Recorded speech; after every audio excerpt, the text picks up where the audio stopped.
1936 के अंदर डॉक्टर भीमराव अंबेडकर जी ने घोषणा की थी कि मैं हिंदू जन्माऊं लेकिन हिंदू मरूंगा नहीं। और जब ये बात सारे मुल्ला मौलवियों को, पादरियों को पता लगी तो वो सब उनके पीछे लग गए। क्यों? क्योंकि मुसलमान चाहते थे कि ये मुसलमान बन जाए तो इनके जितने अनुयायी वो सब क्या बन जाएंगे? मुसलमान बन जाएंगे। उस समय देश में 18 करोड़, देश के अंदर 8 करोड़ SC और ST के लोग थे। और ऐसे ईसाई चाहते थे कि ये ईसाई बन जाए। यदि ये ईसाई बनेंगे तो इनके सारे अनुयायी क्या बन जाएंगे? ईसाई बन जाएंगे। इसलिए उन्होंने सबने प्रयास आरंभ किया। जिन्ना से मिलने भी गए अंबेडकर जी, और अंबेडकर जी ने जिन्ना को पूछा कि आप मेरे को मुसलमान बनने का कह रहे हो, मैं मुसलमान क्यों बनूं? तो जिन्ना ने उनको क्या बोला? जिन्ना ने कहा कि हमारे यहाँ हिंदुओं की तरह जाति नहीं है, हम सब लोग एक हैं, हम सब लोग मुसलमान हैं। तो अंबेडकर जी तो महाविद्वान व्यक्ति थे। उन्होंने कहा कि यदि आपके यहाँ जाति व्यवस्था नहीं है तो फिर शिया सुन्नी क्या है, फिर मुकल्लिद और गैर मुकल्लिद क्या है, फिर हनफी क्या है, देवबंदी क्या है, बरेलवी क्या है, हयाती क्या है, ममाती क्या है, अहमदिया क्या है, खोजे क्या है, बोहरे क्या है, शेख, सैयद, मुगल, पठान, तुर्क, खिलजी, सिंधी, कुरैशी, अंसारी, भिस्ती, कसाई, तेली, घोसी, जुलाहा, 12 टोपी और ये कल्लर और भैया, ये क्या है?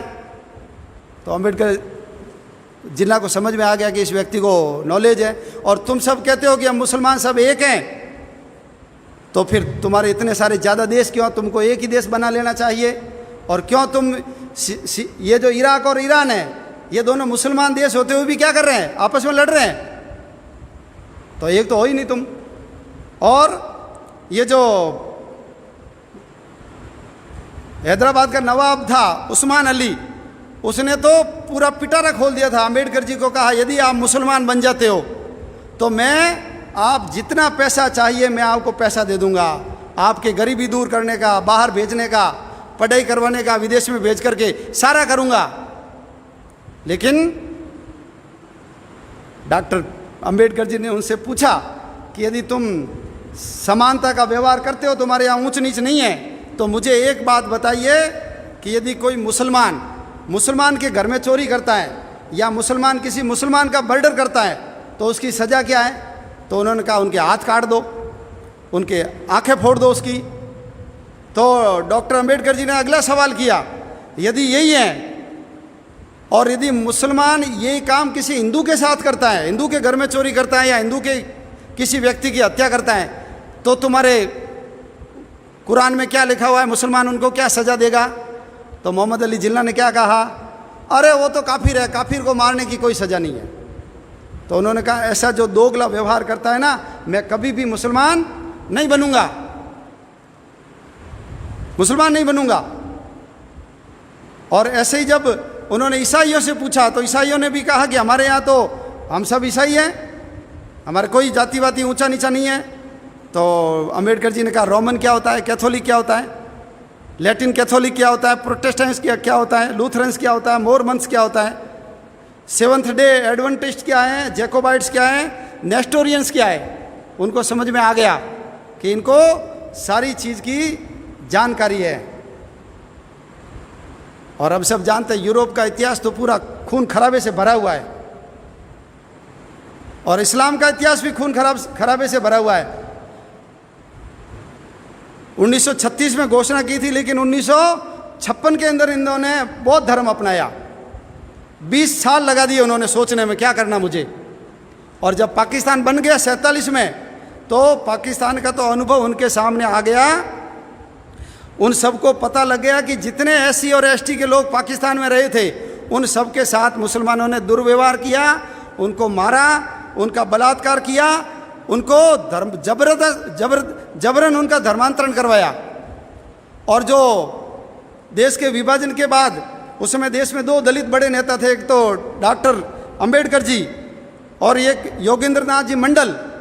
तो अंबेडकर जी भारत में रहे, लेकिन योगेंद्र नाथ मंडल कहाँ गए? वो पाकिस्तान, जिसको आज बांग्लादेश कहते हैं, पूर्वी पाकिस्तान, उसमें चले गए। इनको मना किया था कि आप वहाँ मत जाइए, लेकिन उसने कहा नहीं, मैं वहाँ जाकर के वहाँ के दलितों की स्थिति सुधारूंगा। और अंबेडकर जी यहाँ विधि मंत्री बने और वो वहाँ विधि मंत्री बने, लेकिन 1.5 साल में योगेंद्र नाथ जी मंडल को पता लग गया कि ये किस प्रकार के लोग हैं, उनका जीना आराम हो गया और वो बांग्लादेश से यानी पूर्वी पाकिस्तान से भाग करके वापस बंगाल के अंदर आए। भारत में आकर के उनको शरण लेनी पड़ी और उनका पूरा जीवन किस में लगा, उनका पूरा जीवन गुमनामी के अंदर कट गया। आज भारत में रहने के कारण डॉक्टर अंबेडकर जी का इतना बड़ा स्थान हो गया। तो अंबेडकर जी ने कहा था, जिसकी जड़ें विदेशों से जुड़ी हुई है उसमें मैं कभी भी नहीं जाऊंगा। बौद्ध धर्म तो हिंदू धर्म का ही अंग है। ये जो हमारी धर्मधारा चल रही है हिंदुत्व की, उस हिंदुत्व की धर्मधारा में से जितने पंथ संप्रदाय निकले हैं उनमें से ये एक पंथ बौद्ध धर्म है। और यदि वो बौद्ध बन जाता तो क्या फर्क आ जाता, वही नाम रहते हैं हमारे जैसे, वही पूजा पद्धति, वही दीपक, वही चावल, वही मौली, वही अगरबत्ती, वही माला, वही फूल, वही टंकोरी, वही आरती, कोई फर्क नहीं पड़ता बुद्ध बनने से। और हमने तो हमारे जो अवतार हुए हैं उनमें से भगवान बुद्ध को क्या माना है, अवतार माना है। तो अंबेडकर जी का बहुत बड़ा योगदान है। यदि उस समय अंबेडकर जी मुसलमान या ईसाई बन जाते, उन्होंने कहा भी था, यदि मैं ईसाई बन गया तो मेरे ऊपर अंग्रेजों का एजेंट हूँ ऐसा आरोप लगेगा, इसलिए मैं अंग्रेजों का एजेंट नहीं बनना चाहता। और यदि मुसलमान बन जाऊंगा तो इन्होंने जैसे देश का विभाजन कराया है, ये फिर मेरे अनुयायी देश का विभाजन करेंगे, इसलिए मैं मुसलमान ईसाई नहीं बनूंगा, बौद्ध बनूंगा। इसलिए डॉक्टर अंबेडकर जी का हमारे ऊपर ऋण है और उनके कारण ही आज ये भारत बचा हुआ है। यदि वो बन जाते ना मुसलमान तो 1947 आता ही नहीं, उससे पहले ही देश का विभाजन हो जाता। और ये अभी जितनी ज़मीन गई ना उससे ज़्यादा ज़मीन हमारे हाथ से चली जाती। और ये सारे जितने हमारे दलित बंधु हैं ये सारे आज मुसलमान बन करके हिंदुओं के खून के प्यासे बन जाते। तो ये बहुत बड़ा पाप होने से रोकने का काम यदि किसी ने किया है तो ये डॉक्टर भीमराव अंबेडकर जी ने किया है। इसलिए हम सब लोग उनके ऋणी हैं। अशोक जी सिंघल ने कहा है, हम सब लोगों को इन लोगों के चरण छूने चाहिए। क्यों? डॉक्टर अंबेडकर जी ने कहा था कि मैंने इतिहास पढ़ा है, 6वीं शताब्दी से पहले भारत के अंदर छुआछूत नहीं थी, ये मुगलों के आने के बाद हुई है छुआछूत। हाँ, अपवित्रता जरूर थी लेकिन अस्पृश्यता नहीं थी। और यदि वो बन जाते तो आज हमारी भूमि भी कम हो जाती, हमारी जनसंख्या भी कम हो जाती। इसलिए इन लोगों ने अपने धर्म को बचाने के लिए ये काम कर लिया, मांस निकालना, चमड़ा निकालना, मैला ढोना स्वीकार कर लिया, लेकिन ये मुसलमान नहीं बने। इसलिए हम सब लोगों को इनके चरण छूने चाहिए। ये वास्तविक स्वतंत्रता संग्राम के महान योद्धा सन्यासी है।